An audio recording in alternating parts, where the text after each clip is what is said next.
बिस्मिल्लाहिर्रहमानिर्रहीम। अस्सलामुअलैकुम नाजरीन, ये जो आसमानी बिजली है इसका कहीं पर गिरना इत्तेफाक नहीं होता, बल्कि इस आसमानी बिजली को जहाँ पर या जिस जगह पर गिरने का अल्लाह ताला हुक्म देते हैं ये वहीं गिरकर अपना कहर बरसाती है।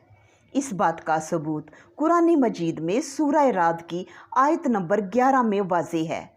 सूरह राद की आयत नंबर 10 और आयत नंबर 11 में अल्लाह ताला फरमाते हैं, और जब खुदा किसी कौम के साथ बुराई का इरादा करता है तो फिर वो फिर नहीं सकती, और खुदा के सिवा कोई उनका मददगार नहीं होता।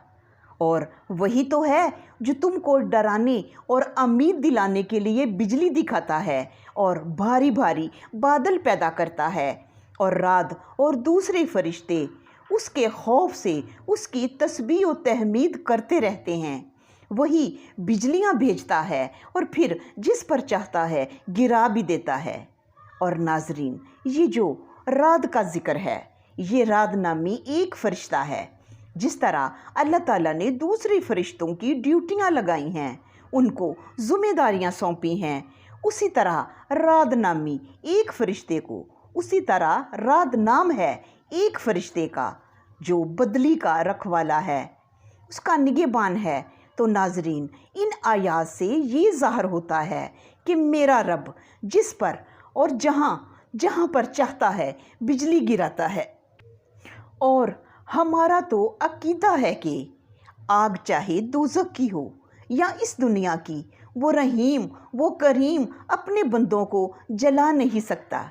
जिस तरह मुआविया बिन अमार कहते हैं कि इमाम जाफ़र सादिक अलैहिस्सलाम ने फरमाया कि मोमिन पर कभी बिजली नहीं गिरती।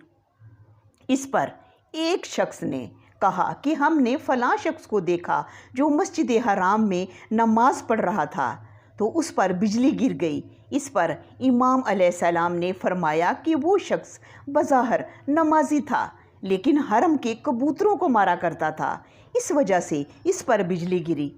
तो नाजरीन, हमें सिर्फ कबीरा नहीं बल्कि कोशिश करनी चाहिए कि सगीरा गुनाहों से भी अपने आप को बचाएं, क्योंकि वो ज़ात बेपरवाह है। पता नहीं हमारे किस गुनाह पर जलाल में आ जाए।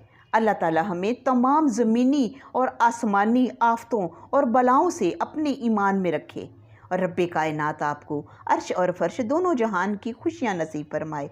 फिर किसी अच्छी वीडियो के साथ मुलाकात होगी। अल्लाह निगहबान।